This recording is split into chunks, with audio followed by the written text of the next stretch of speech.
If you look up director in the dictionary, it doesn't say get into this film festival or win this award. The process is the goal. The journey is the goal. It's not in, I'm doing this to make this money, win this award, get this agent. All those things are good and rewarding and oftentimes necessary in this business, but that's not the job. The job is to make things, tell stories. I worked in finance and I worked in the World Trade Center before 9/11. I just realized like I didn't want to just put on a suit and make money for other people. I wanted to create and build something and make an impact. Your short film, Audible, was nominated for the 94th Academy Awards, which was in 2022. Did you attend the Oscars too? I did. I brought my mom. My mom was my date. No way. Yeah. How was that experience? It was great. Yeah, it's surreal. You know, I think a lot of people see like the glamour of the red carpet and they don't realize making films is not always glamorous. It's really hard work, you know, and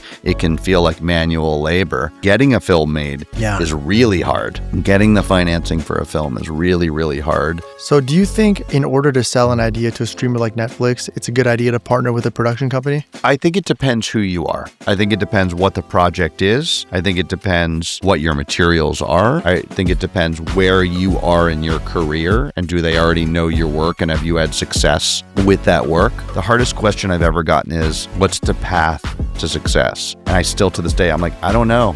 Keep making stuff. Like there is no, everything's a catch-22 in art. Matt Ogens is an Oscar-nominated and Emmy-winning filmmaker who turns real life into cinema, whether he's capturing deaf athletes in Netflix's Audible or a Nigerian ballet prodigy in Disney Plus's Madu. Before filmmaking, he literally walked away from Wall Street after a 6-week stint working in the World Trade Center and built his voice from the ground up, becoming a powerhouse name in the documentary filmmaking world.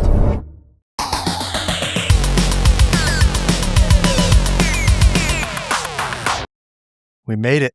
We made it. Mr. Matt Ogens. Thanks for having me. Thank you for being here, man. Yeah. What an honor. What a pleasure. You didn't reach out to me. I reached out to you when I saw your aesthetic. I think I asked you to be on this. No, I don't think so. I asked you. And dude, first off, I love your work. I think you are such a talented director, filmmaker. You have a good voice, and I think you should be proud of what you've accomplished, man. Thank you. Appreciate it. Heck yeah, man. Yeah. I want to start just by talking about being a filmmaker. And I see common through lines in your work, but I'm curious, like, was there a story that got you into filmmaking, or was filmmaking something you just always wanted to do? Like, what was your origin story for being a filmmaker, you know? Yeah. I wasn't the kid that ran around with a camera and like had been doing it since I was 3 years old. Starting with a camcorder, it wasn't like that for me. When I was really young, I excelled at like kind of self-taught drawing. I would just draw things I saw, birds, houses. I'd see something in an encyclopedia and just sort of like not trace it, but copy it. And that was my first sort of like anything creative. I never grew up knowing that you could be an artist for a living. I grew up in a small town in Maryland outside of DC. And so I just thought you're a doctor, you're a lawyer, you get a job, try to get benefits and put food on the table. And my parents didn't discourage me from being an artist. It just never occurred. So, I grew up in DC, Maryland.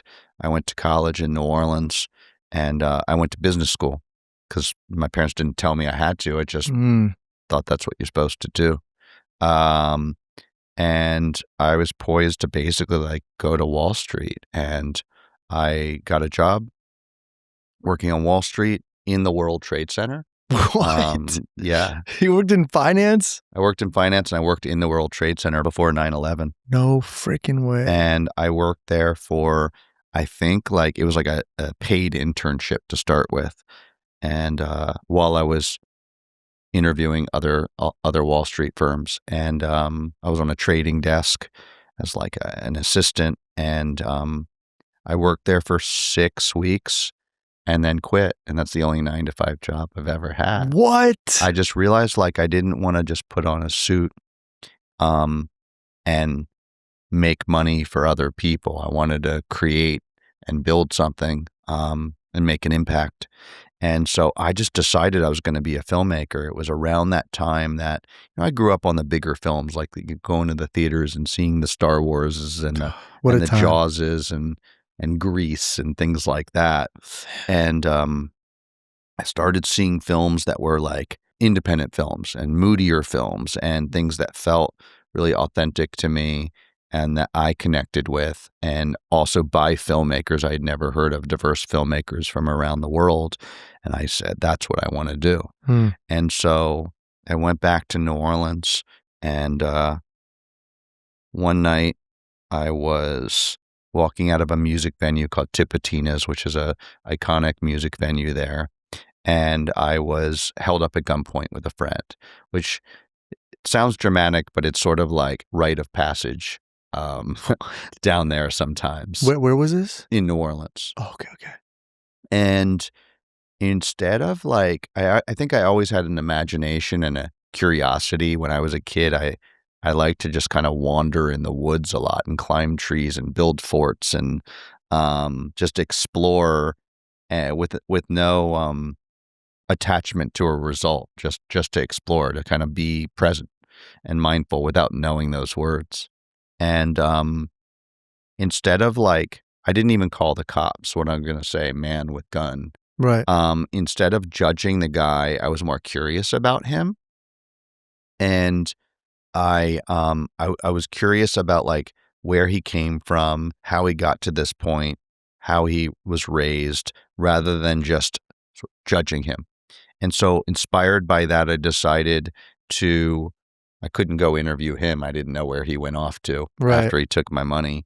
But I decided to do a documentary short because of that, about violent crime in America through the microcosm of New Orleans, which at the time was really rough. It still is. Yeah.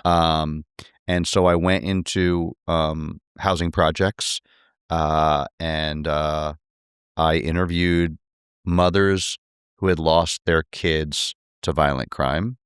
And then I went up to a town called Angola, which is just above Baton Rouge. And there's a infamous prison there called Louisiana State Penitentiary, AKA Angola. If you ever saw Monsters Ball or Dead Man Walking, it's that prison. Got it.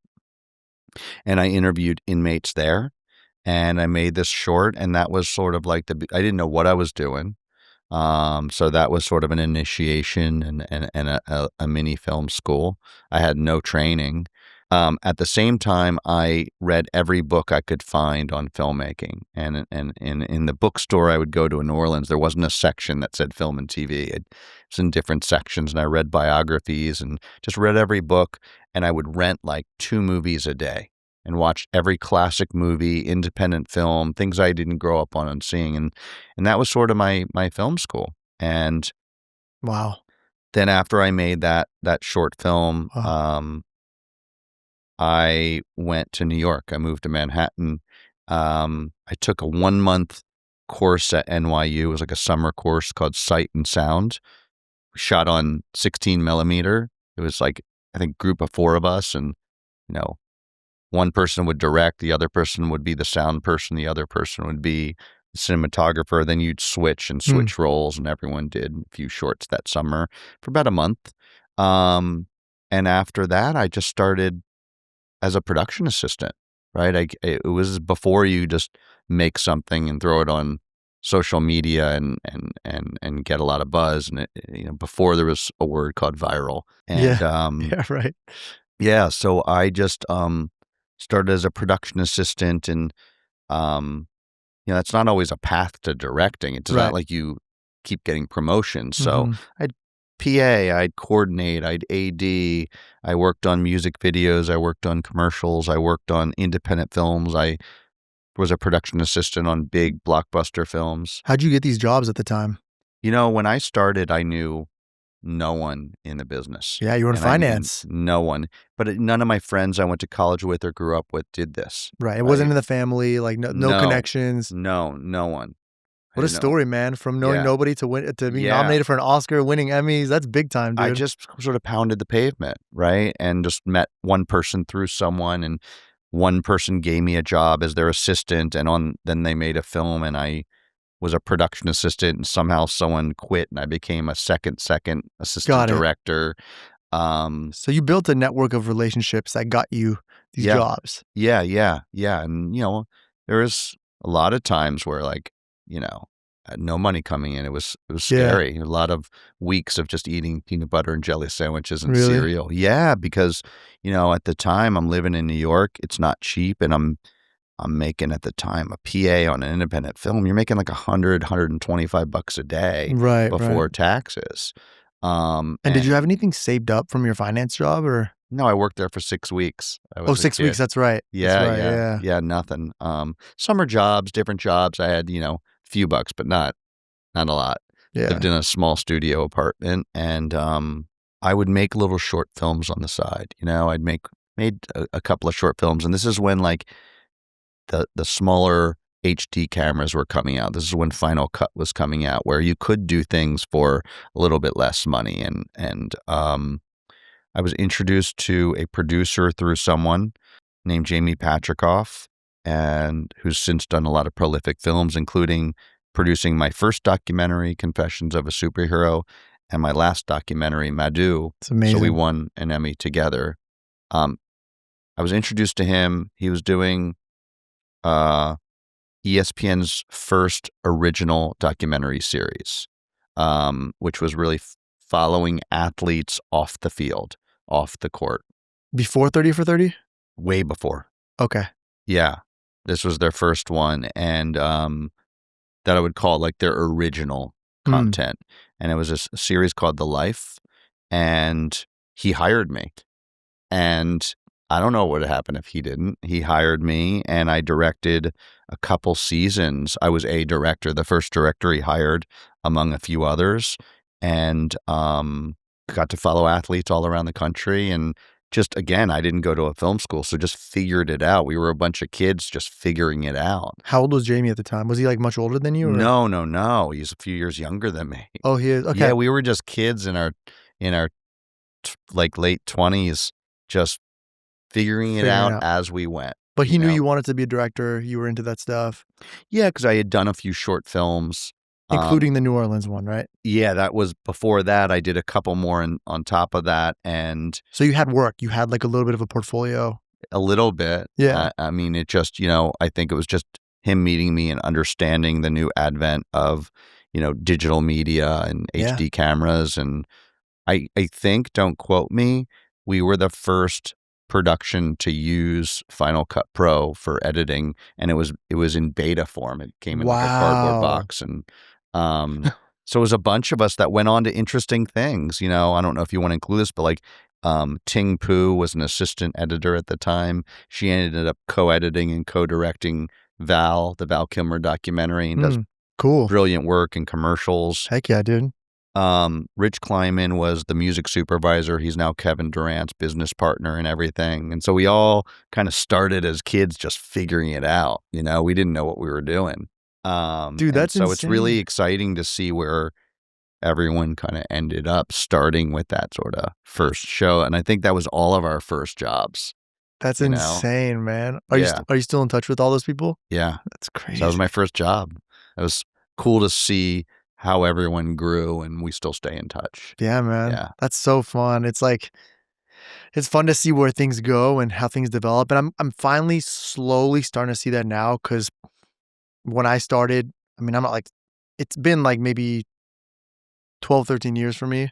But even now, I'm slow. We're seeing people's paths being carved, like from the early days till now. It's pretty amazing. And I'm sure some of the people you work with probably took completely different terms. Some people stayed on a certain path. Yeah, honestly, most of the people I made friends with are still doing it. That's yeah, awesome. Yeah, and like that's where I started. I didn't know anyone, and it's where I built my community. Who a lot of them became close. We became close friends. That's amazing, man. That's amazing. I think that speaks like volumes to the whole saying that your network is your net worth, and you built an awesome network, and you're still in touch. And I'm sure now for any project, I would assume you could probably reach out to them if you need anything or vice versa, right? Yeah, whether it's creative advice or strategic advice, or do you know someone, or let's work together. Like I said, Yeah. Jamie giving me my first job on that show and then producing my first documentary in full circle, my last one, is pretty cool. Amazing. So we help each other. Yeah, heck yeah, man. So I watched some of your work. I watched two of the bigger ones recently, which was Audible was the first one. It was a Netflix short. hmm I want to kind of do a little bit of a deep dive. Part of the show is, like we spoke about briefly, is to be educational, right? And I'm very interested, especially myself, because I want to get into some docs, which we could talk about off camera. And I want to learn more about the process because Audible is not a full-length doc. It's 39 minutes, I believe. hmm It's distributed through Netflix, right? Yep. But I'm wondering, what I'm wondering is that, and by the way, you chose an insanely fascinated topic. It's about a deaf kid on a high school football team, and the entire team is deaf, the entire school is deaf, Yep. and it kind of talks about, it showcases kind of that community, right? Yeah. And first and foremost, it's a very specific subject matter. It's a very important and interesting one. How did you find this subject? You know? Yeah. It actually took me about 10, 12 years to get made, to get financing. What? Yeah. And so how I found the school is I had worked on a project there, unrelated. I'm from Maryland, DC. The school is in Frederick, Maryland, 30 minutes from where I grew up, the Maryland School for the Deaf. So I knew of the school. My best friend still to this day, since I was probably 8, 9 years old, is deaf. Oh, My aunt is a sign language interpreter. So I had some exposure to the deaf community. And so when I came across the school and the football team and seeing how successful the football team was and is, not just playing deaf schools, but playing hearing schools as yeah. well, and like stomping on them, I was like, there's a story here that needs to be told. And so I put together a deck, a treatment, a presentation, and I tried to get it made year after year after year after year. And you see the final film, it follows a group of deaf teenagers that are seniors in high school. Mhm. So when you think about that, every year or two that I re-engaged, I had to recast because that senior would have graduated already. So I was always sort of like, yes, I knew the school and I had the team, but I do character-driven stories. I tell character-driven stories. So I had to I had to recast Mhm. every time I re-engaged. And there was a lot of almosts and maybes, and we're close. Um, I remember I had people that would say, I don't think there's an audience that's big enough for a film without spoken word. And I always knew in my gut there was something there. And I directed lots of stuff in between before I made it. A couple other feature documentaries, I think 3 other feature documentaries, if I'm not mistaken, commercials, Yeah. TV docs. But I knew like this was always the top of my list. I had this burning desire and this passion to make it, partly because it's where I grew up, partly it's because my best friend is deaf. And again, my curiosity, I wanted to learn more about how he sees the world. And so at some point we brought it to Netflix, and docs at this point had come up and become more prolific and sexier and breaking boundaries. They weren't when I started. And so we took it to Netflix. They loved it. They understood it. They supported it. And it became a Netflix original. They financed it and supported it and collaborated. And it was really one of the more special experiences I've had, not just as a filmmaker, but in life. Yeah, man. You did so much with that. It's like for those who haven't seen it, you have to check out this film, Audible. It's on Netflix. And what I love about it is that you use a lot of like sensory techniques that don't involve dialogue, right? Yeah. Like there is dialogue, but it's more limited. Yeah. And there's a lot of amazing sound design and music, and you hear just like certain sounds, you feel different things, even the imagery you see, it really puts you it takes you to like the POV of someone who is deaf to an extent, which I think is very important. I mean, it's basically a coming of age story about a group of deaf teenagers told through the lens of a semester and a football season, but it's beyond football. Yeah, You way know, beyond. I look for I like to tell character-driven stories that have universal human themes. So what is it really about? What is it about that transcends football? Um, what is it really about? It's about acceptance and belonging, Yeah. you know, probably because that's what I always sought for myself. That's why I connected as a kid that felt misunderstood and shy and that I didn't fit in. Why'd you feel that way? You know, that's our little T traumas. You know, we have our big T traumas and our little T traumas. That's one Mm. of my little T traumas of just, you know, nature, nurture, chemical, all of it. Yeah. Yeah, I'm someone when I was young that just didn't feel like they fit in like a lot of people. And so I connected with that story of seeing a group of kids just trying to belong, right? Yeah. And I saw that and I was like, I want to tell this story. I knew before I made it that I was going to call it Audible. Mm. And I knew before I made it, for many years as I was developing it, that sound was going to be a character. I love that. You know, there's only probably 5% of the movie has Dialogue. dialogue, and Yeah. it's from hearing characters, their parents, Yeah, yeah. right? A couple of the characters' Right. parents. Um, And so I knew sound was going to be a character for obvious reasons. And, you know, I spend time with my characters beforehand, the subjects of the film. How do they see the world? How do they feel the world? So I really spent time like trying to understand as much as I could. I can never fully understand, like, how do you feel? What about your other senses? Right. You know, I'd even say, give me your Spotify playlist because they listen to music. And you see it in the scene with Amari when the film opens. He's feeling vibration. He's feeling those more bassy sounds. Right. And I'm trying to interpret and translate how they see the world into a visual language that I'm creating Right. I for the see. film. And so it's very visual and stylized, and sound, music are like a big part of it. You know, Yeah. I would call sound and music the soundscape, a character in the Right. film. Right. I'm curious. You said this took you about 12 to 13 years to make, right? 12 to 13 years to get made, not to make it. I didn't Correct. follow them. Right. Yeah. You To get someone to say yes. It took about 12 years to get someone to say, yes, here's money, go make this thing. What stopped you from just doing it yourself, like with a micro crew? I didn't have the finances to do that and pay for it myself. Oh, really? And I knew I wanted to do it a certain way, right?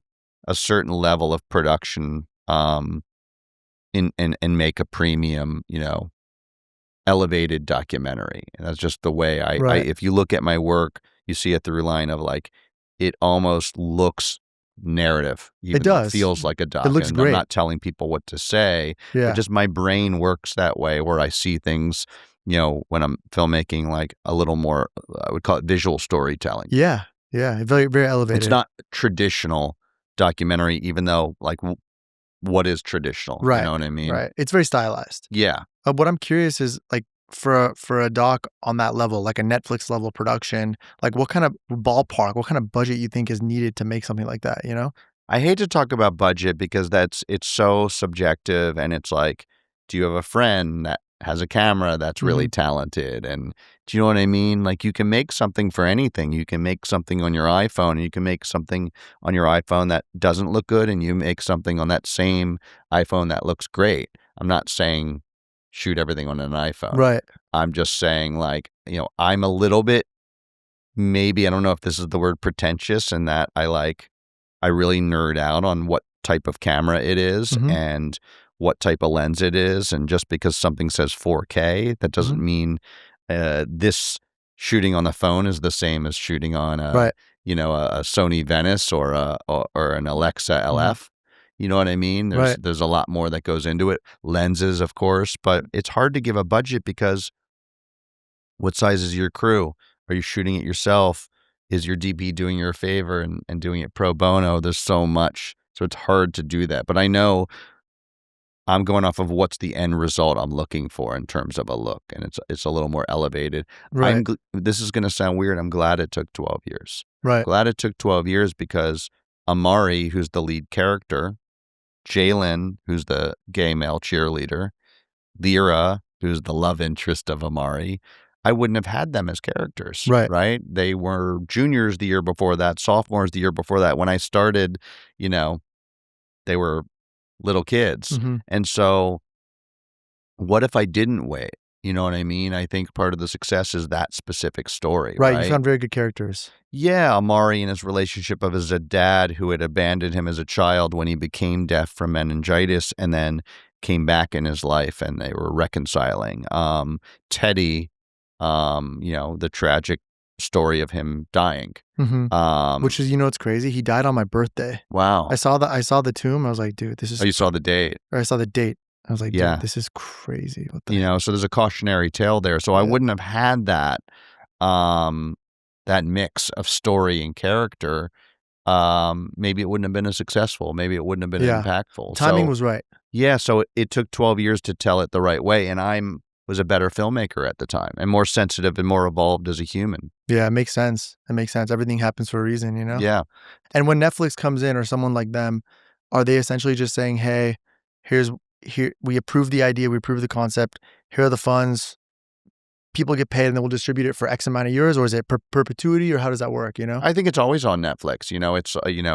It's global. It's on all their platforms in all the countries. Subtitles, because it's a subtitled film because they're deaf and they're using sign language, American Sign Language. So it's in many countries, I assume, in perpetuity. Yeah. We have to ask Ted Sarandos. For sure. But no, it's more than just here's money, go make it, give us a hard drive afterwards. They were really collaborative in a great way, supportive and understanding it, from the production side, but also creatively. We're showing them cuts. They're giving us notes and we're discussing those notes. I'm like, oh yeah, those two make sense. What if we do this? You know what I mean? Interesting. The underlying note, what's the note behind the note? When you say, is it too slow? Is it too fast? Is this confusing? And so we're talking to each other when we're seeing cuts together and talking it through. Right. And oftentimes, like, they're giving me an idea, or my producer or someone else is giving me an idea that's like, oh, I hadn't thought of that. Let's try that. Or, well, that gives me a new idea, and together we come up with a new idea. So I like that think tank collaborative mentality. Heck yeah. Yeah, that's awesome. So in this situation, I'm just really fascinated by the process. Before you actually made it, did you have like a pitch deck or like a Bible and all that stuff? Yeah, I mean, my experience is you need a pitch deck, a pitch. Mm-hmm. You need a treatment or a deck, we call it. Right. That's written. What's the story? Why? Who are the characters? What's the narrative arc? And that's written and also visual, right? Images in there as well, the look and feel of it, right? Right. You're trying to paint a picture to someone that, instead of them just imagining it, they can see something, tactile and say, okay, I get that. And then also what's called a sizzle reel, right? Yep. Presentation tape. So you're cutting, could be 3 minutes, could be 5 minutes. And a sizzle reel showcases the character and story. Right. And look and feel. But if you don't have the footage yet, go and shoot it. Got it. So you shot some stuff at the high school. So with a sizzle reel, it's not going to ever be shown publicly. Right. So you can rip stuff. You can rip stuff from other films or documentaries. I don't know if I'm allowed to say that. Yeah, that's fine. I mean, you're not monetizing it, and you're not putting it on YouTube or social media. Just for internal use. It's B2B. It's internal use. It's a presentation, right? Yeah. You have the presentation on paper, your deck, your treatment, and your sizzle reel, which is, let's say, 3 to 5 minutes of character and story. Yep. So it depends what the project is. Everything's different. Some footage might already exist, right? If it's a historical documentary, there may be lots of archival. Interviews and things you find online. Right. Yeah. For me, sure, I could find footage of high school kids in football and people doing sign language, but I went to the school for 2 days. I filmed a practice, I filmed a game, and I interviewed people, and a workout, I think. But you didn't interview the kids that you did in the feature? I did. Oh, you did? I did, So I went the year before, the fall before, so they would have been juniors. Got it. Right? But I knew that was the story, so I actually did have those kids in it, and that's what sold it, right? I had access. I could go to a streamer and say, I have access to this school and this football team. but it's ultimately about character and story. Right. It can't just be anyone. So it was when I honed in on a character, Amari, Jalen, Lyra. Teddy is a character, even though he's not Right. alive in it. Right. He still has an important presence in it. Right. And put that in a treatment and put that in a sizzle reel. That's Right. like, okay, I get it. Because any streamer's going to know, what are they seeing? Who are they following? Right. 12, 13 years prior when you started, did you have a different sizzle and pitch deck treatment? I think I had a deck. I don't even know if I had a sizzle. I had some content. You did. I had some little pieces. It wasn't put together and it wasn't character driven. It didn't show a story. It was just sort of basic, like, okay, we're going to follow the football season and we'll find characters because there's lots to choose from. But you got to show someone the character in the story. Right. I see what you're saying. I want to talk more about like the process of getting in the room with the streamer. Did you have to go through agents? Or how did you get in touch? Yeah. I mean, both. I had relationships having made a few films before, that people recognized. And I had an agent. I partnered with a production company as well. And so I took this idea. I brought it to a production company and said, hey, do you want to partner and make this? Because it can be often hard to get in the room with a streamer and be taken seriously until you have a name without partnering with a production company that has that relationship, that's trusted by that streamer, that they can deliver something. So I partnered with a production company and they supported the creation of the pitch materials, which is the deck and the sizzle. And then we edited that, we designed the deck, wrote the deck, then we took it out to a pitch. So that production company, represented by their agent, who happened to be at the time my agent, set up the meetings with different streamers. So do you think in order to sell an idea to a streamer like Netflix, it's a good idea to partner with a production company? I think it depends who you are. I think it depends what the project is. I think it depends what your materials are. I think it depends where you are in your career and do they already know your work and have you had success?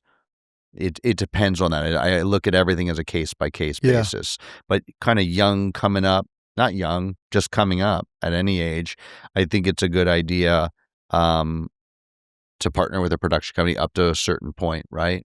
And you're looking for production companies that have had a track record with these streamers? That have had a track record, credibility. Like they've done other Netflix or Hulu docs in the past? Yeah, they have their relationships. They've done work with that streamer or streamers. They've been able to deliver and have success. They've done something in that same genre of documentary or film or content. Right. Yeah, I see what you're saying. And I assume you just find them by going on these streaming platforms, watching other docs, and you look at the credits to see who produced it? I mean, not for me. It's just keep making stuff and meeting people and getting to know them. The hardest question I've ever gotten is, what's the path to success? And I still, to this day, I'm like, I don't know. Keep making stuff. Like everything's a catch-22 in art, right? Mm-hmm. How do you get a book published? Well, write a book. You know what I mean? Just keep making stuff. Right. You know? Make stuff until something really sticks. Yeah. I don't know. It's not like I said earlier, like where you start as a production assistant and keep getting promoted till you're a director or a producer or a writer. Right. You just direct, produce, and write and meet people and keep making it better and better. For me, if you look up director in the dictionary, it doesn't say get into this film festival or win this award. Mm-hmm. The process is the goal. The journey is the goal. It's in the making of it, right? It's not in I'm doing this to make this money, win this award, get this agent, get into this film festival, right? All those things are good and rewarding and oftentimes necessary in this business, but that's not the job. The job is to make things, tell stories. Tell stories that you're actually passionate about because, man, when you make a film, it's like your life is dedicated to that. You have to make it. Yeah. And I try to connect with anything I make, whatever it is. And then there's and really curate what I do. Now there's ones that it's like I feel it in my bones. I have to make this thing, right? Like Audible, right? It took me 12 years. I knew I had to make it. Madu, the one that I'm in production on now, going into post on, hopefully soon. It's like I had to make these. But anything I do, I really want to connect with and find what is it really about. Madu, my last film, the one that's on Disney Plus, also happens to be about acceptance and belonging. Yeah. So it's finding for me those universal human themes of what's a film really about, because you want to capture, for me, I art matters, Yeah. but you still want to capture an audience, right? It's art and Right. commerce. Right. I want to make an impact. Yeah. As a human, like my values, I'm jumping around here, but my values as a person, my mission or purpose as a human is really the same and aligned with as a filmmaker, Right. right? I want to make people feel. I want to make people think. You have to. I want to make an impact. Yeah.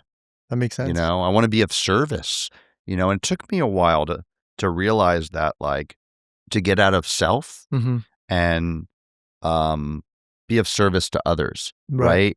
Be of service to the story, be of service to the people in the film, be of service to the people I'm working with, collaborators, Totally. providing jobs to the financier or streamer that's paying for it, Right. Right. And some of that came in, like, I'm sober, right? So in sobriety, a lot of that's about being of service. And I've always liked to help people, but it really made it more conscious for me in sobriety of like, oh, that's what I've been doing. And that's what I want to do, is make an impact, be kind, do good, make an impact with films. I see. Yeah. That's how you got to do it, man. I'm trying. I'm not I love it. perfect. I've made mistakes along the way. Try to move forward. Yeah. A lot of it for me is trying to be present.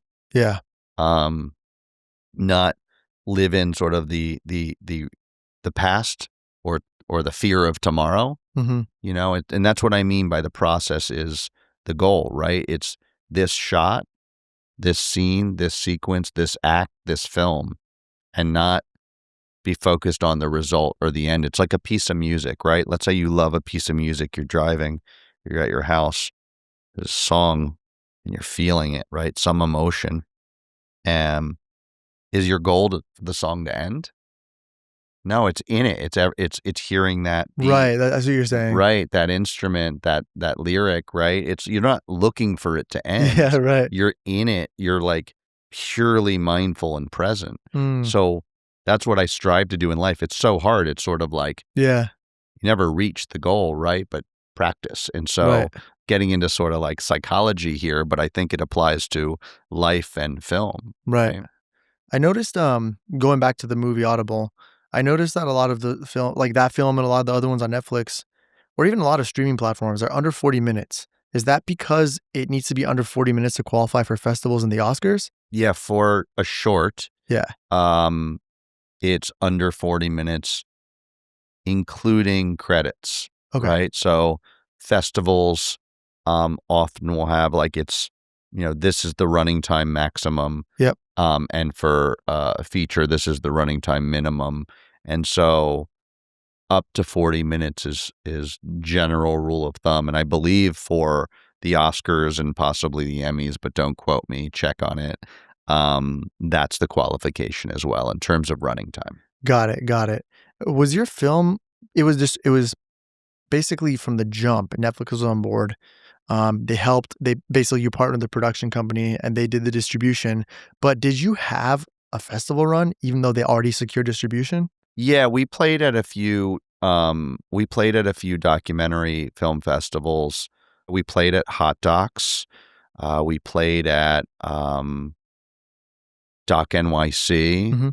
I believe we played at AFI Docs. Okay, so cool. We played at a few film festivals. Heck yeah, that's awesome. Yeah, and in order to get nominated for an Oscar, one of those festivals has to be an Oscar qualifying festival, right? There's different qualifications. One of them is you got to play for a week theatrically, and Netflix played it for a week in LA theatrically. For a short? If you want to qualify. Really? So Yeah. there's short films in theaters? Unless you win at an Oscar qualifying festival, and I believe you have to win, not just be in it. Speaking of the Academy Awards, your film Audible, your short film Audible, was nominated for the 94th Academy Awards, which was in 2022. Mm-hmm. How did you find out that you were nominated? Netflix had submitted Audible for consideration for the Oscars. So they submitted it to the Academy. And for some categories of films, it starts by shortlist, then nomination, and then on the night you either win or you don't. Got it. Right? Shortlisted, So we were shortlisted. Ah, And I believe that's 15 films are shortlisted. okay. And then from there, 5 are nominated, and from there, one wins. I remember where I was when I was nominated because I had already started production for Madu, my next film. That was filmed in Nigeria and in England, in a city called Birmingham, England. And we had a day off from shooting, and I was in my hotel room, and they announced it live online. So I'm watching it. I'm in my hotel room, day off from shooting, and they do it in alphabetical order. Audible starts with an A. So it was which I didn't know at the time. So it was the first one. No way. That was announced for that category. Yeah. Was it like a live announcement? Live announcement. That's Yeah. awesome. So you're just watching and just waiting? Watching on my laptop, waiting. Yeah. Did you know it was shortlisted prior? Yeah, we knew it was shortlisted. Yeah. Got I don't it. remember if it was maybe like a month or two beforehand it was shortlisted. And then during the nominations, I was in England in production, but had a day off and was sitting at the hotel, in my hotel room at the desk and watching on my laptop. Yeah. Dude, that's awesome. Yeah, it was man. surreal. That's super awesome. And did you attend the Oscars too? I did. I brought my mom. My mom was my date. No way. Yeah. How was that experience? It was great. Yeah. It's surreal. I think a lot of people see like the glamour of the red carpet and they don't realize like making films is not always glamorous. It's really hard work, and it can feel like manual labor. There's way more important jobs in the world than making films, in my opinion. Have you seen doctors and teachers, scientists Hold on are that doing note. way better work than me. Hold on that note. Have you seen the new Seth Rogen show, The Studio? Yes. And did you see the episode where they were at the gala and then it was him with talking to those he was on a date with the doctor? Yes, I did. Everything you're saying right now is like, and so like I love what I do, but I'm not curing cancer. You know what I mean? man. And so But it's still important. We're still playing in the hospital rooms. people, yes. Yeah, we're Our telling movies stories. Our work is And so, the making of the film, a lot of audiences see the film when it's done, or it gets into this festival or a red carpet or press, and making a film's really hard. Getting a film made is really hard. Oh my gosh. Getting the financing for a film is really, really hard. Then making it is hard, and there's post. It's a long road, right? Yeah. It's like, it feels like each film is a startup that you're trying to launch. Starting a new business. You launch that film, and then come Monday after the Oscars, is starting over again. Yeah. So that's so well said. It's literally equivalent to like a brand new business. It's a brand new business. Like the team is like your crew. Yeah. Then you need financing from like instead of a VC, it's like fund people to fund your film. Yeah, it's a good way of putting it. It's literally analogous. And then at the end, it's like an acquisition. Like if you start up a company to get acquired, it's like getting distribution, right? So like and then you got to start with the next one, right? Or hopefully you got a few irons in the fire, because you don't know which one will go when. And then also once you get shortlisted and nominated, campaigning is, it's almost a full-time job. It's there's a lot of press. There's there's marketing, there's screenings, there's panels, there's hosting screenings. There's a lot to the campaigning of it. It can be a lot.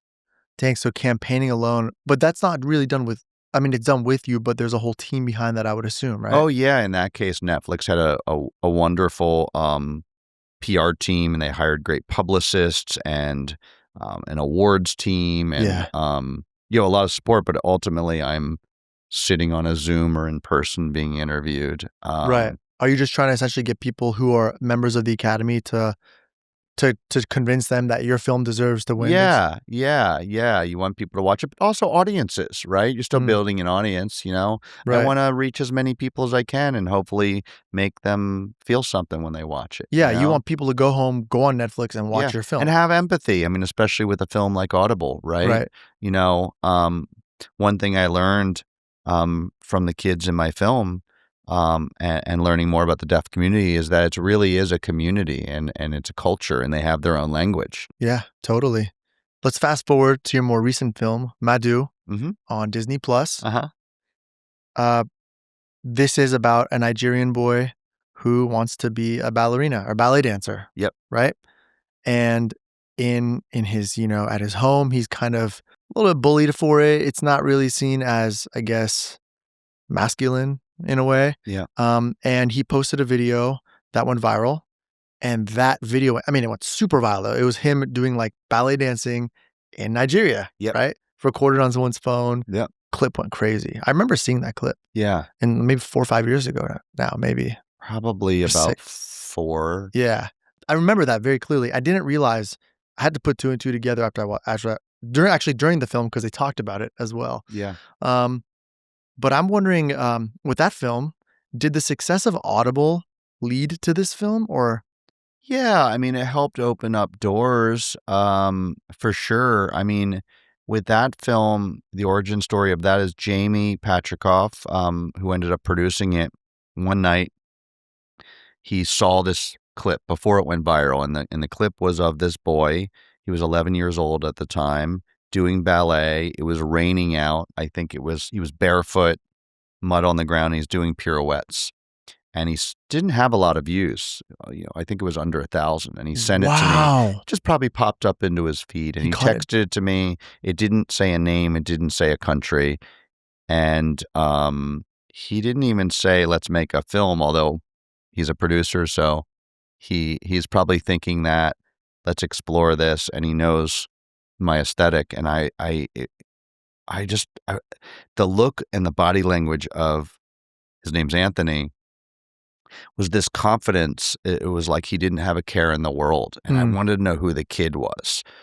And I went through the social media internet rabbit hole of who posted this and reposted it. And I found him and his family. And within probably a week, I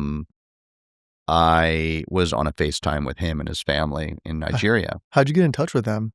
Reached out through an intermediary, like email. Through Facebook? Oh, okay. Like email, everyone's got a phone. Yeah. And someone connected us and it went from there. And I just spent time getting to know him and his family. And then within literally a week of me contacting Anthony and his family, the video went viral. Oh my God. Like supernova viral. New York Times did a feature article. Everyone's trying to get the rights. Oh my God. Everybody wants to do a film. Everyone wants to do something, a narrative or a documentary. And he entrusted us with it. Perhaps because we reached out to him before it went viral. Yeah. It wasn't jumping on that viral bandwagon.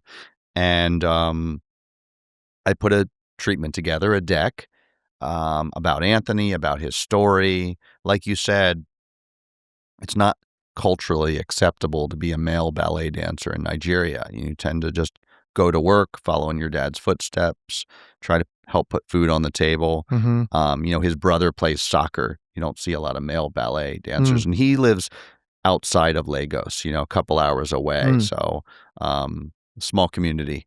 And so he doesn't have a lot of friends, and he's mocked and he's bullied. Even his brother doesn't understand it, and they don't get along so much. You'll see in the film. Yeah. And so I put together a treatment on it, and we had some content from the internet that we cut together. And I had never co-directed before, but I wanted to try something new, and I felt that the best way to make this film was to bring on a co-director.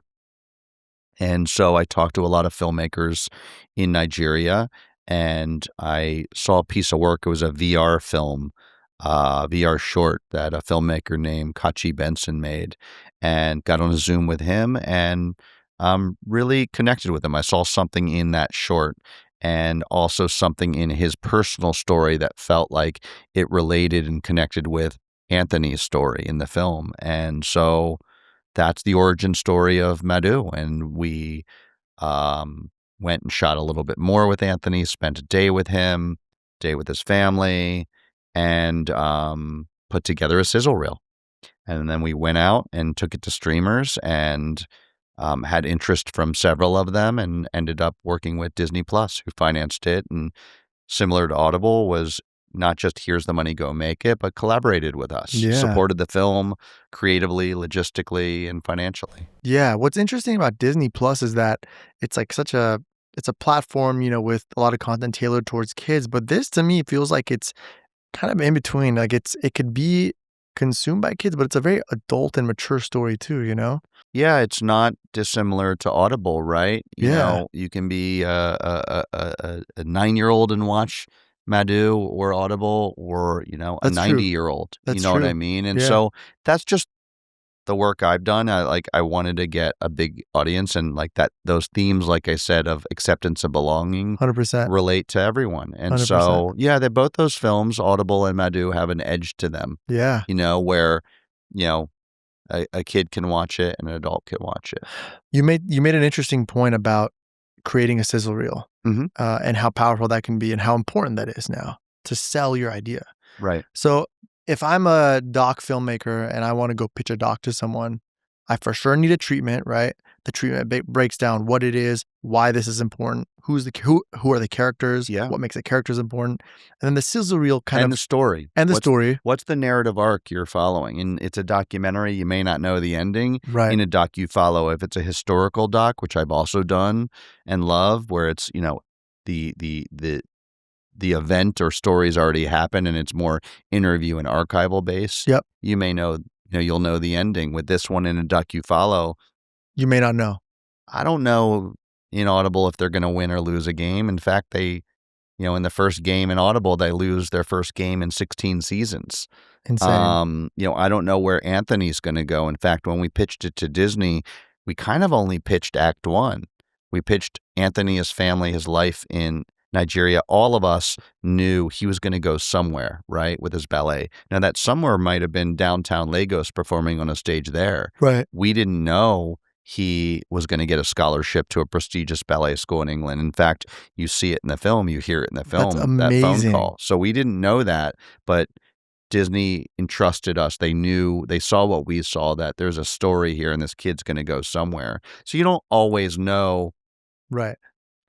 the end. But you need those ingredients in your pitch, You right? need but you want a narrative. You need it for yourself and for them of like, Yeah. where's the story going to go? And It may change. correct. And does the sizzle reflect that? Is the sizzle just a video version of your pitch essentially? Or what is That's a good way to put it. They're all different. There's no one size fits all. I think, what do you need in a sizzle? Like what are the main ingredients, to get no two sizzles are alike. But what do you think are the main things to touch on for someone who wants to make one, Character, story, look, and feel. Got it.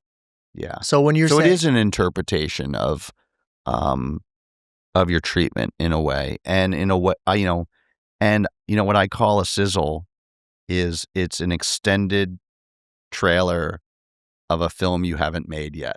Got it. It's really hard to cut. It's very hard. Trailers are really hard to cut. Yeah. So imagine a sizzle reel is, a 3 to 5 minute piece on a film you haven't made yet. Right. You don't have the whole story in the Right. can. Really hard. Right. Challenging. You need to basically, like you said, get some footage. Maybe you need to film some footage, and I guess that could be anything. It doesn't need to be professional. It could be an iPhone or whatever, right? And then you can source from outside content, whether that's films or existing docs or interviews. Or there might be content online about that subject or that place or that character already, right, or a news clip or something. And then take things that evoke the theme. So maybe it's like, or the mood, right? So maybe it's like a movie that's out or another doc and it has a certain color palette. Include those as well, maybe. Right. I see. That makes sense. Well, it's good to know, I think, for anybody. You're painting a picture for someone that, isn't there to see what's in your brain and what you see. You're translating what you've seen in these characters and story and what you're imagining. You're trying to put your imagination on paper, right, and on tape. Right. I think that's super important. What I'm wondering is, with this story, you caught so many insane moments in real time. Were you rolling like 24/7 For Audible, Madu? for Madu? No, I mean, we filmed over the course of over a year. So if we're getting into schedule and logistics, we probably filmed the beginning like in Nigeria before he left to go to England.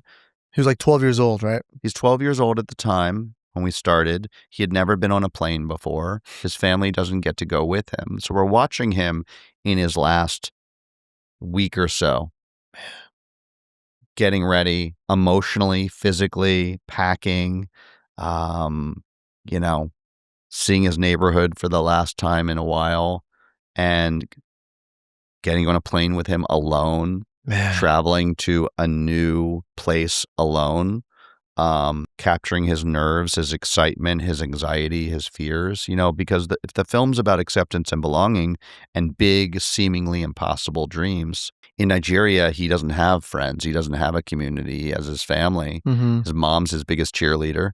His brother doesn't really understand ballet or what he does. Mm-hmm. So he doesn't feel like he belongs. Right. Now he's going to go to England where all the kids do ballet. Oh my God, I found my tribe. I found my community. But they don't come from where he comes from. They don't understand where he comes from. And most of them have been studying and training in ballet since they were very young. Formal training at academies, right? So he's a little more raw and rough around the edges. His passion is what shined through and what the school saw. But his balance, right? His posture, he didn't have those foundational elements. So, you think, oh my God, I found my community, but he doesn't know anyone. He's never left his country. Yeah, it's an insane story to see young kid too, having to completely immigrate to a whole new country, a Western country, and adapt to a new culture and be a part of a school that, again, is in a sense taboo, right? Like ballet school it wasn't an all men's school, was it? In England? Yeah. No, it was co-ed. It was co-ed, right? Much more accepted. It's an artistic form. Yeah, but not in his neighborhood. Not in his neighborhood. Yeah.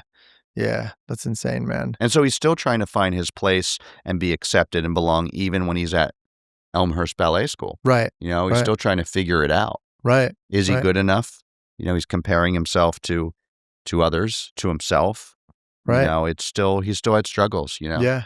You had some scenes that were super intimate. Like, for example, there's a scene of everybody doing ballet in a room, and we see them doing their moves. We see Anthony, our main character, he's doing his moves, and then the teacher comes up to him and he tells him some stuff, gives him some notes.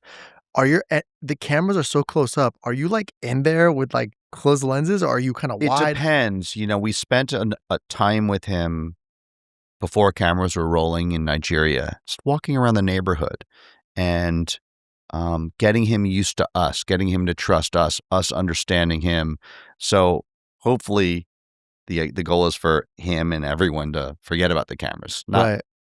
You see the cameras, they're there, but we eased our way in. We shot a lot of ballet classes. You don't see them all in the film. We started off a little more backed off, right? Longer lenses, wider shots, or to get our close-ups, we used longer lenses. Like a zoom or like a crazy prime lens. Or we did mostly prime lenses. So sometimes a zoom if we had to stand on the periphery, but oftentimes just a really long lens. Like a 135 or like until the teachers, his classmates got used to us and we could, at appropriate moments, get really close. But, I always want to make like an immersive film. Yeah. So rather than an observational film where I'm just on the outside, just getting shots from the periphery of a location, I want to get in there and make it feel like the camera and the audience is in the room with them, is a witness, is a character in it. And so for me, I like to get really in there and get immersive with it. I see. How was it like filming in Nigeria? Oh, it was amazing. I mean, it's intense and it's just it's just vibrant energy. You know what I mean? And you see that even we considered like how we were going to color it. Some of it just is already there and some of it we accentuated, but you see in Nigeria a lot of saturated colors. right? Mm-hmm. Wardrobe. There's just a saturation to it, a warmth to it. And then in England, at least the time of the year that we shot, and most of its interiors in the ballet school, a little cooler, Yeah. right? A little more whites and grays and Yeah. blues, and a little cooler. And we treated both locations, both Nigeria and England, as characters. And we follow the seasons because we're following them. You asked about, how often we filmed. We filmed over the course of a little over a year, right? So there's seasons in it. We start in Yeah. the summer, into the fall, the winter, the spring, and it ends in the summer. And so you see the colors kind of change. Even in England, at first, there's a little bit of a coldness because he doesn't know anyone yet emotionally, Mm-hmm. and literally. And as he's coming into his own, right, and getting more comfortable, the weather starts getting better, Right. or backing up, it's a little colder. And then in the winter, there's no leaves on the trees. And then it's spring into summer, starts getting warmer and warmer, even in England, till he goes back for summer break to see his family in Nigeria. I love how you're always treating like location. There's like a theme, like the characters aren't just humans. There's other things that are characters in your films. And that's, for filmmakers, that's so important to know. Yeah. I mean, I love what Taylor Sheridan does in his narrative work, right? The location or the world, whether it's, Landman, which is sort of Midland, Texas oil fields, or, Yellowstone, ranching. Right. Creating a world, ultimately, like, I capture people, places, and things. Yeah, And I totally. think everything tells a story. Mm-hmm. People, places, and the things. Yeah.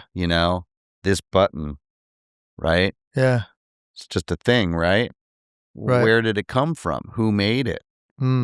There's someone that woke up, came to work or a location, made this button, Right. has a family, lives in a community, a place. There's a story there. Yeah. There's a story to everything. This button has a story. Yeah, you're right. The button, your glasses, Yeah. this mic. Yeah. Everything has a story. Yeah. If you look at it that way. Yeah, I see what you're saying. There was a moment in your film where Anthony, again, the main character, he was crying. How do you build that trust to capture someone so vulnerable, especially as a filmmaker, Like, how do you get someone comfortable enough to be able to show their true emotions with you? Do you mean the scene in, probably both, the scene in his dorm room where he's alone, or the scene with his family towards the end? Both. I'm referring to the dorm room one. Yeah. I mean, we had been filming with him for a while. Yeah. So there was a trust. And he's a kid hasn't been through all life yet, Yeah. And Right. so maybe a little less self-conscious. Right. I have to give it to him for being vulnerable. I Right. know you're saying, how did I get? I'm like I made it happen. Yeah, it's creating a safe space for a subject. Right. So we created a safe space for him, for his family, for the other kids in the school, where they could be vulnerable. Mm. And it's reading the room. So the dorm room's really small. Yeah. So at times, what we would do, me and my co-director, we'd be out in the hallway. Yeah. With headphones on, listening, and with a monitor. And we would just have the DP in there. We wouldn't even have the sound person because they'd be mic'd up, right? How big was your crew for that kind of scene? It depends on the scene, but I'd say if it's a small space, we're throwing in one camera. No lighting or anything? No. Yeah. No, and I can get to sort of that aesthetic in a second, but there's some scenes where it's just the cinematographer, the DP, is in the room with the camera, and oftentimes backed up against the door with a long lens. So I believe for that scene, it was just our cinematographer in England, Charlie, was just him and Anthony. Yeah. Right. And me and my co-director were outside with monitors. Man. And we'd pop in when we needed to, right? I think our crew would be like, a lot of the days we had two cameras. Most of the days we had two cameras. So you'd have the director of photography, you'd have a second camera op, you'd have an AC, an assistant camera, you'd have a sound person, had our producer, local coordinator, producer, maybe a production assistant. Got it. Yeah. So for these docs, like, did you not rely much on artificial lighting? Were you just using natural lights? There's some scenes that are stylized and intentional, most of the time not. But what I do is I treat it like a narrative. So when I can, I'm getting in a day or two early to any city I'm going to, and we scout.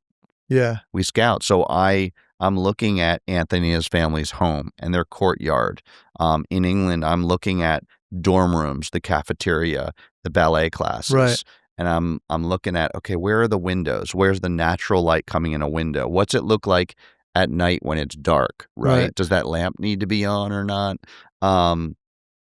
And spending quite a lot of time talking to the cinematographer Right. about sort of like, how are we going to approach this scene? So we have a little bit of an agenda without manipulating the scene, without the subject of the film knowing about it. I So see. we know, like, okay, that's where his bed is in the dorm room.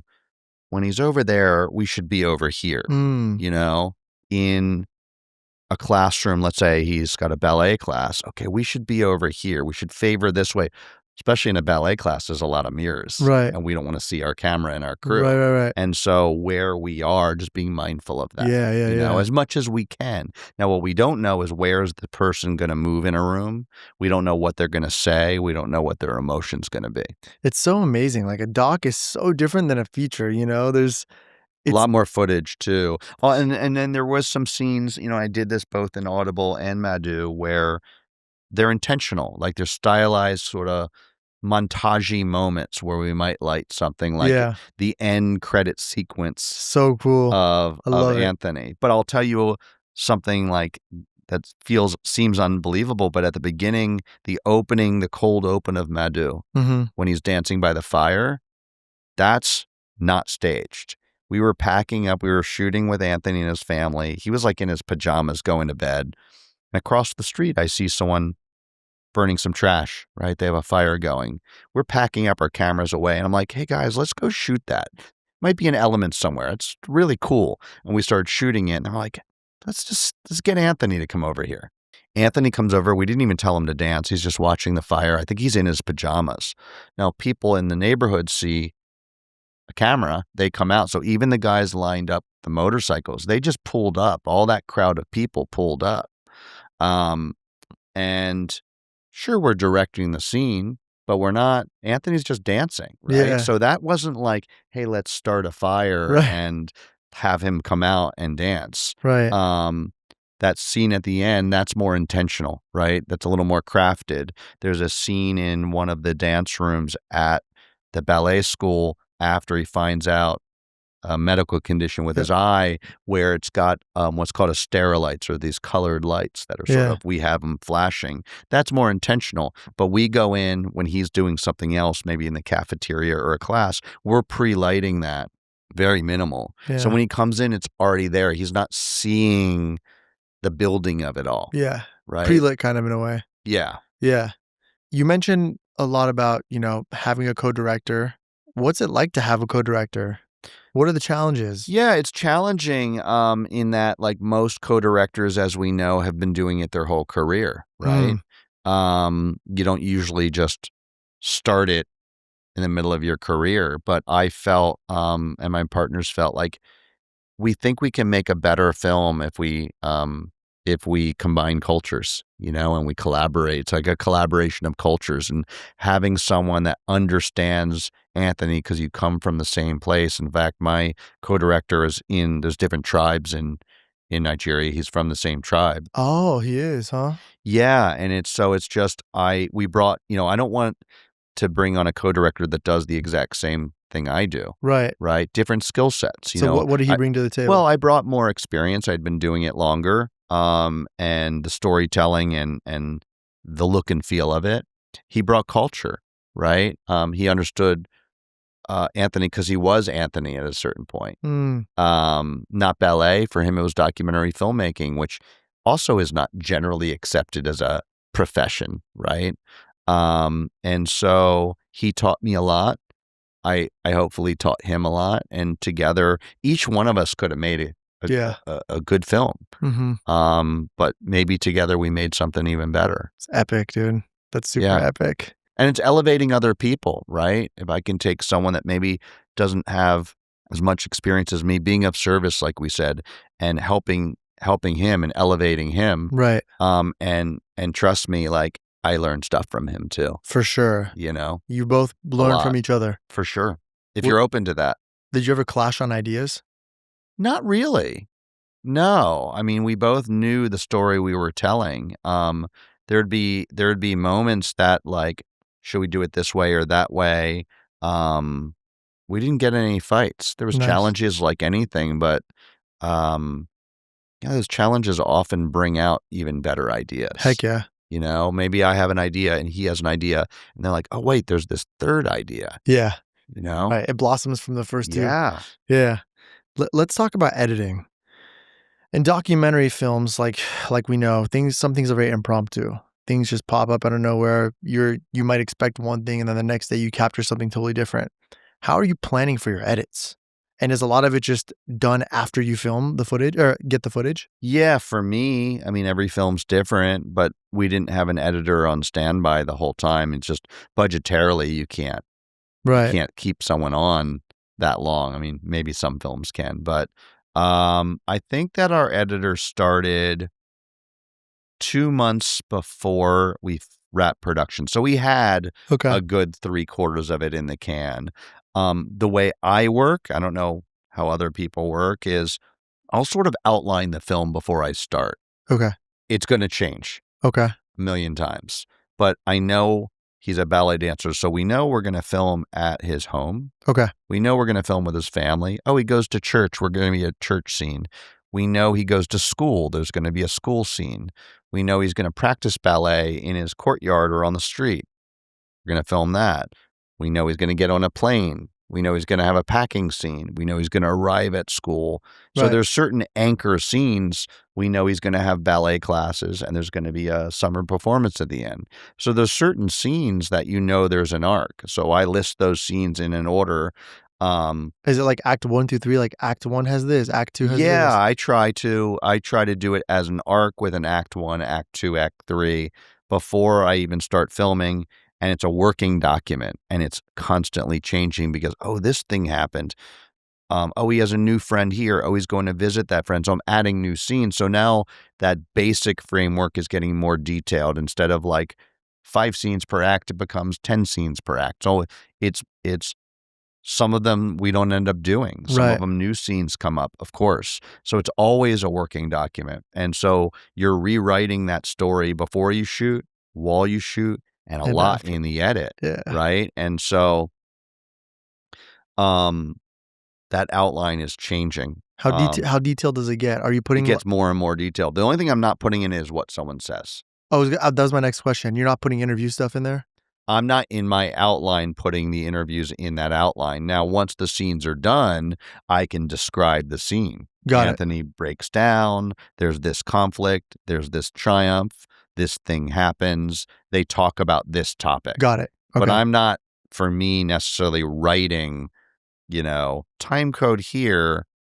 This person says this, but we are, me and the editor, both of us separately and together are going through and pulling selects. Yeah. In the Avid, we used Avid. I go old school too. I have a digital outline. And then once we're in the edit, I do 3x5 cards where each card is a different scene. Okay. And the reason I do that is because I put it on a poster board, act 1, act 2, act 3, that's on the wall in the edit. Yeah. Reason I do that is I want to be able to step back and look at it as a whole and say, okay, this card really should be in act 2, or let's put this before that. And I like things that are tactile. And so seeing it on paper, seeing it where I can step back and see it all, it's easier for me to have that 30,000 foot high view, that aerial view of it, and move things around where it's just, 1, 2, 3, 4, 5 in a digital format. It's harder for me to do, but I have both. I love that. Both, but it's constantly changing. I mean, an edit for Madu was probably 9.5 months long. There's so much footage. There's no script. Wow. Now, yes, I have an outline, but there's no script. And so there's so many versions. There's Yeah. thousands of different iterations, and there's no right one or wrong one. And so there's some experimentation, and it's not perhaps like a narrative where like the rough cut is way more than rough. It takes a few more cuts till you get something that's like, okay, I see the shape. It's like this nebulous ball of clay. You're constantly, and the film's in there somewhere. It's what you remove to reveal what the story is. Yeah, I see what you're saying. Sometimes I see a rough cut of a film I've done. I'm like, oh my God, I'm in trouble. Really? Yeah. It can look like shit to me.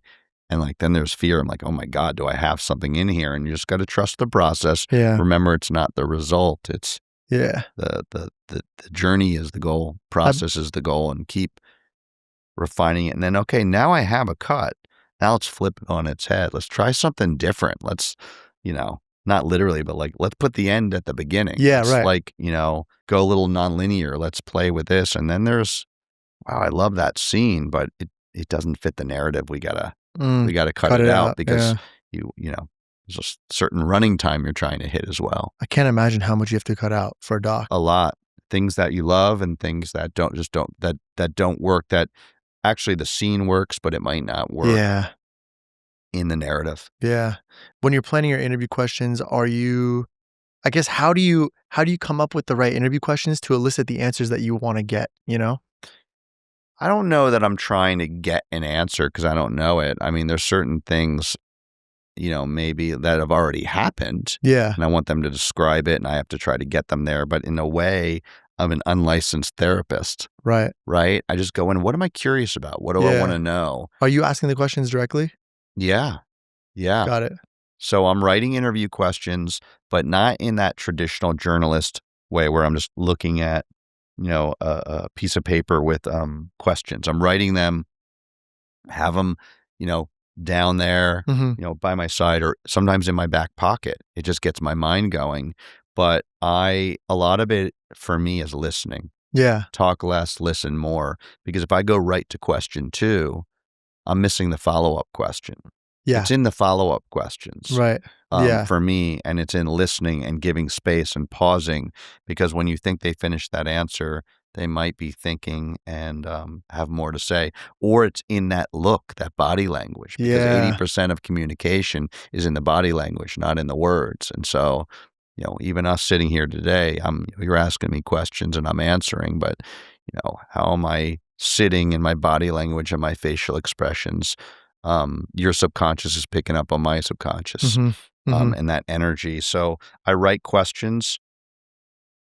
They're more of a guide, bullet points, unless it's very specific, right? Yeah. Right? Very specific, especially if it's historical, like I need you to take me through these things that have already happened. Right. But in this docu-follow, and again, this is all subjective in the way I do it. Yeah. There may be better ways, or different ways. There's so many questions I don't write down because I don't know them yet until I'm listening for your answer and I'm being curious and I want to go deeper and follow up. I can't know what those follow-up questions are. Not all of them. So I don't know what you're going to say. Right. You have your structured questions, like your initial questions. And then what you're saying is, as they answer, you have deeper follow-ups. And the follow-ups give you the best juicy answers that... Yeah, or layers, peeling that onion, as they say. Yeah. I know that sounds, cliche, but peeling the onion For and sure. going deeper and deeper and For getting sure. to vulnerability and getting to truth. Getting to truth. I see what you're And they saying. may not know all the answers till I keep peeling the onion. Right. It's not like they don't know everything. I'm trying to, like I said, I'm like an unlicensed therapist. Yeah. In traditional docs, I always see the setup where it's like 2 cameras a lot of times. So it'll be like the frontal camera and then like a profile. And then in those scenarios, are you essentially just right next to the camera and they're essentially speaking to you? So they're never really looking at camera, but they're always looking at me. Yeah. Right. Now, there's different ways of where the subject can look. They can look into the lens like I'm looking right now. They can look off the lens like I'm looking at you right now. You make that aesthetic choice. Do I want this film to be a straight to camera or do I want to look off lens? Right. And you just make that choice and hopefully there's a reason why you're choosing that. if I'm having them look at the lens, I'll either sort of hide behind the camera, because you don't want you to ask me a question and I'm pretending that's you, right? You want to be able to look at. So I'll be behind the lens, sort of behind the battery in the back of the camera, Right. or I can use an instrument called a iDirect, which is sort of a mirror system that's on the lens, that where my face is kind of mirrored onto the lens. Okay. There's what Errol Morris, the documentary filmmaker, uses called Teratron, where I'm sitting in a chair somewhere. It could be in a different room. It could be right there. And there's a camera on me, and it's projecting an image of my face over the lens. Interesting. It's like And a prompter, but it's a teleprompter, but instead of words, it's my face. So then it guides, and they're still talking to me. right. And so I've done it both ways, right? I've made a choice to have them look at the lens. I've made a choice to have them look off lens. Yeah. With Madu, we did interviews that we didn't end up using. Hmm. We felt like in that film, doing an interview in a different location than where something was happening would pull you out of that present immediacy, Right. you know? And so we ended up using a lot of the voice from that. But if you notice it, the interviews that we used are more verite. They're less interviews. It's talking to Anthony as he's doing something, as he's walking, as he's packing, as he's in his dorm room unpacking. It's not often it's not often a formal interview. Right. So technically what we did is he would be in his room doing something, and we'd ask him something, and, kind of forget about the camera, right? If they're doing something, if they're packing, unpacking, brushing their teeth, walking to a class, practicing ballet, and it becomes more of, I try to make it conversational. I don't even call them interviews. Right. For me, I call them conversations. And then sometimes that's used as voiceover, right? Right. Yeah, this is all. But I wanted to stay with him the whole time. You have to stay with him, right. For that film. There's no, there's different films. I did a ESPN 30 for 30 on the Harlem Globetrotters. Sick. And that's historical. Very historical. So I'm interviewing people. Yeah. And we have archival. Yeah. Right? Totally different approach. Like Different approach. Documentaries come in so many different shapes and forms. Yeah. They're all great. Yeah, the ones I'm working on are more interview driven and archival. So yeah. We're not really yours was so fascinating because it shows you following things in real time, which I think is more rare. They're all great though. Like when I did that Harlem Globetrotters documentary for ESPN 30 for 30, it was a historical one. Yeah. It was about a specific time and place. And those were interviews with people that were still alive from the time of the event, and archival, right? And I enjoy them both. They're different. Yeah. It's all story. But here's the thing, whether it's narrative, whether it's a commercial, I also direct commercials and branded content, whether it's a documentary, it's still story, it's still character, it's still a narrative arc. You still need goals. Characters need goals, and there needs to be conflict. So those pillars still apply. Right. Whether you're a 30-second commercial, or you're an hour and a half plus narrative or documentary or series. Right. What would you say, if you had to pick one thing, is the most important thing for a documentary to have to get the recognition that it deserves? Whether it's in festivals or whether it's for a streamer or to get an audience. I don't know that there's one thing, and this is just my opinion, but if I had to pick one, if you forced me to pick one, to make people feel. Those movies where, you get choked up or you laugh, right? Or you get angry, or you hate that villain. That's when you remember it and you're thinking about it the next day. So for me, it would be to make people feel, feel an emotion, and like getting into sort of therapy, psychology again, so much of like, and this is from personal experience, we're always stuck in our heads with thoughts, right? Our thoughts oftentimes are the enemy. They get us in trouble, right? Yeah. Thoughts are good when you're dealing with strategy and logistics. Right. But often our thoughts go into the past. Right. That already happened. The future, That's usually fear and Mm-hmm. worry. Doesn't mean don't plan ahead, Mm-hmm. but our feelings are really in our body, below the neck. We're just not attuned to them often because we're so in our heads. And so making people feel, Yeah. right? And Yeah. feel in their bodies, Yeah. feel emotionally, feel in their bodies. Heck yeah. I think that helping people to feel Well said, man. I is love it. probably, for me, I think the most important goal I'm trying to achieve for audiences when making a film. Amazing. You've done a lot of brand work as well outside of documentaries. Yeah. You've worked with AT&T. I saw you did stuff in Under Armour, Ford, Vice, bunch of different, huge brands. Yeah. How did those come about? How did you get into the branded world? And how can a filmmaker become a commercial or a branded director? Yeah, it's funny. Production is still production, whether it's a narrative, a commercial, a documentary, right? You need a camera, you need a crew, you need story, you need characters. The logistics of it is very similar, overlaps a lot, but they are very different businesses, in some ways, industries. I started off in the unscripted world, in the doc series world, and there was a period of time where I noticed that there was a lot of commercials, advertising that was real people, kind of doc style.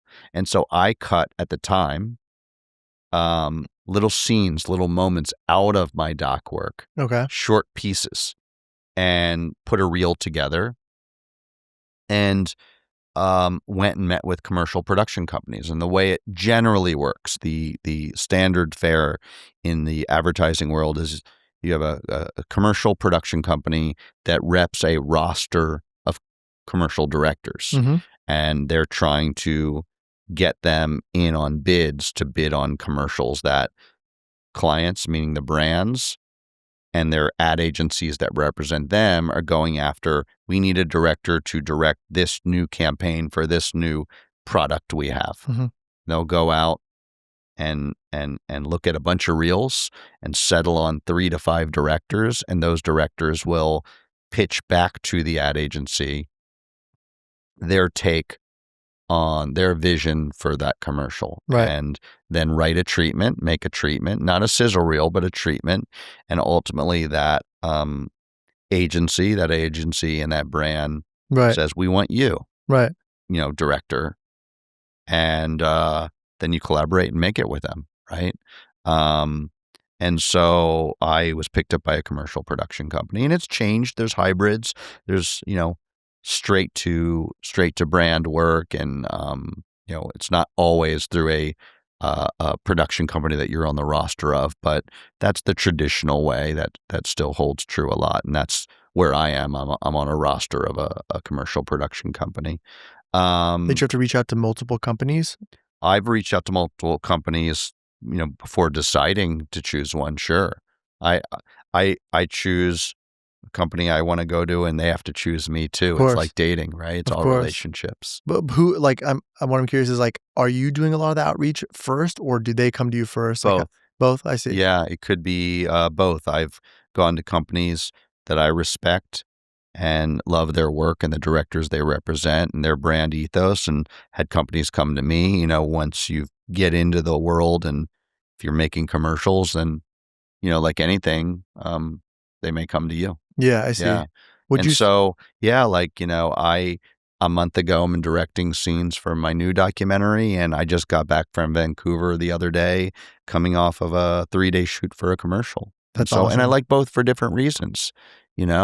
I often, commercials have, I can have more toys to play with, camera toys, and than I might on a documentary. The budgets often can be a little stronger, but I get stuff out of both and enjoy them both for different reasons. Yeah, I love that.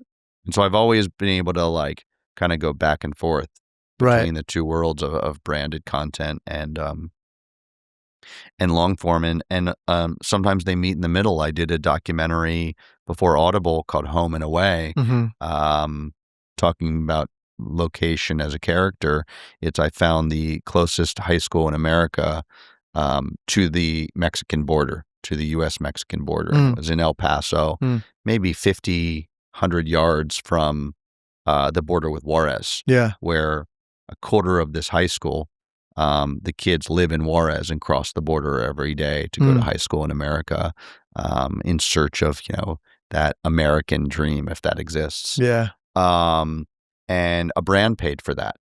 That's cool. And so you're seeing more where brands are brand sponsoring, brand supporting, brand financing a longer form project where there's not product placement necessarily, right? It just fits the brand ethos, and the spirit of a brand, or there is product placement, but it's much more subtle. It's organic, right? And it's not a close-up of a beverage. They're just drinking the beverage. It's not a close-up of the logo of a shoe, but they're wearing that shoe. It's just there. And there are ones that are more overt, right? Yeah. They're intended to be product placement. And so there's your traditional TV commercials.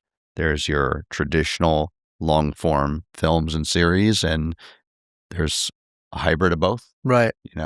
Would you say that the success of your more recent films like Audible or Madu, do you think that those contributed to you getting more work as a commercial director? It's hard to know what they're looking at and why they connect with this or that. Yeah, I think it helps. I was directing commercials before Audible and before Madu. Yeah. But I think they feed each other. I think that agencies and brands like to see that a filmmaker is well-rounded. That yes, they can tell a story in 30 seconds or 60 seconds, but they see that there's storytellers that do long form as well. I see. I mean, this is kind of like the next question, which we want to talk about is the future stuff, right? Yeah. And I'm wondering, like, what kind of stories do you want to tell next?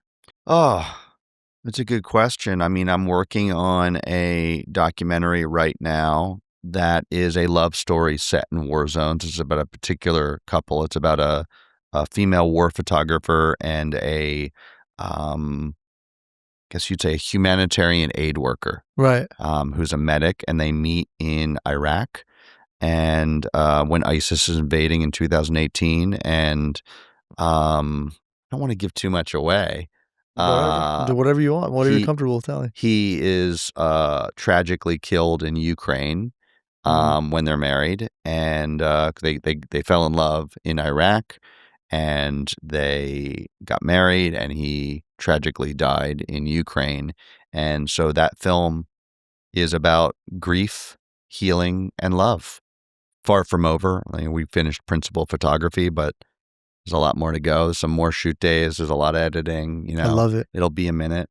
Developing other projects, right? So I try to juggle a few things because you don't know what's going to go when or if it's going to go, right? So I have a few documentaries, feature documentaries. I have a few documentary series. Nice. I have a few limited, 2, 3, 4 episode documentaries. I have some narratives now because Audible and Madu are so visual and sort of narrative how they look and feel that I have some narrative projects, both TV and film, in the works. And can't predict what's going to happen when, but just kind of finding stuff I connect with that I think audiences will connect with.